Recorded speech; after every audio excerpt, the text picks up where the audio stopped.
Hi there, it's Jill Underwood here, founder of The Voice of Mortgage Lending. I'm coming to you today from my big cozy chair. I've got a chair next to me. Sit down, let's talk. But when we talk, just know this is real talk. I'm not going to sugarcoat it. I'm going to tell you the real scoop on mortgage lending and buying real estate. Are you ready? Today, I want to talk about buying rental properties. So you think you want to be a landlord and you want to buy some rental properties. What a great idea. I love it. I really do. But we got to do it right. And there's a way. There's a wrong way, and there's a right way. And it depends on where you're at. So, I believe, that was a little bit southern. I believe that there are two types of rental property buyers. I believe that the first type is you've got money to invest. You've saved your money, maybe you inherited some money, but you've got a stash of money and you want it to invest in real estate. And of course, I've been around real estate my whole life. I get it. I think it's great, but you got to know your stuff. So that's the first type of buyer of rental properties is you've got the dough. You've got a lot of dough that you can do it. The second type of rental property buyer is that you really don't have a lot of money.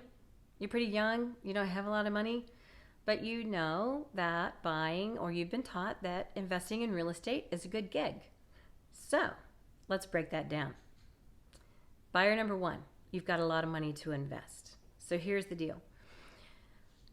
We need to decide first, do you want to buy single family or multifamily? Multifamily is a duplex, triplex, or fourplex, okay? Now, if you want to buy apartment buildings or 5 or 6 or any more units than 4, that's a whole different conversation. That goes into commercial lending. We're not going to talk about that today. So either single family or duplex, triplex, fourplex, which we're going to call multifamily, okay? On a single family, you need to put, as of this taping, the minimum down payment is 15%. I don't recommend it, but it is available. 20% down or 25% down. I believe that 20 to 25% down is a better way to go. If you put 15% down, your rate's going to be higher and you're going to have mortgage insurance. Mortgage insurance is something we can talk about later, but it's an extra expense. But in today's world, as of this taping, your property will still probably cash flow because rents are really high right now. If you can put 20% down, I recommend that. Your rate will be a little bit lower and there's no mortgage insurance. And if you go 25% down, it will help to reduce your interest rate even further. A little bit, not a lot.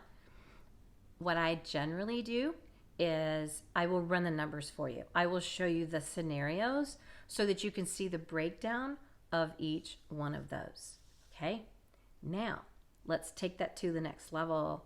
If you want to purchase a multifamily property, you need to put at least 25% down. That's just the guideline.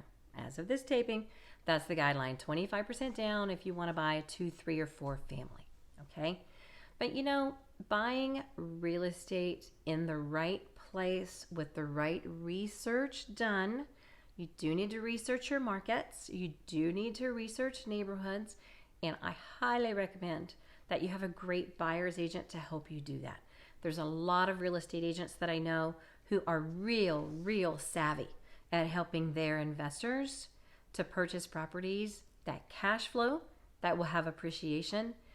They can even hook you up with a property manager. I know property managers too. If you don't want to be the dude getting the phone call in the middle of the night that, the toilet broke or the HVAC went out or the furnace quit working, property managers are a good way to go too. A lot of people like to do that themselves. It just depends on you. Okay? But we'll figure that out along the way. So that's the first type of buyer. The first type of buyer is the one who has a lot of money. You're good to go. Make a big down payment.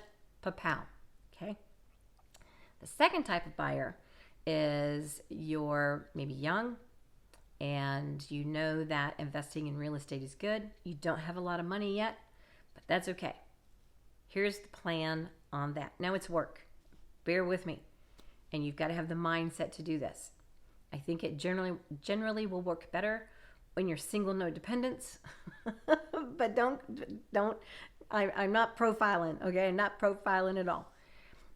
I like the idea that you buy your first home and you get in with minimum down payment. Minimum down payment as of this taping is 3% or 5% on conventional financing, or 3.5% down payment for FHA financing. But you're going to buy the house and you're going to live in it. It is your primary residence. It is owner occupied. And when you sign the note at closing that says, I promise to repay this loan, it also says that you intend to move into the property within 60 days and you intend to live there for at least 12 months. Okay? So you buy a house, you put minimum down, and you live there. Move in. Get comfortable for at least 12 months, maybe 24 months. In the meantime, you're going to save your money.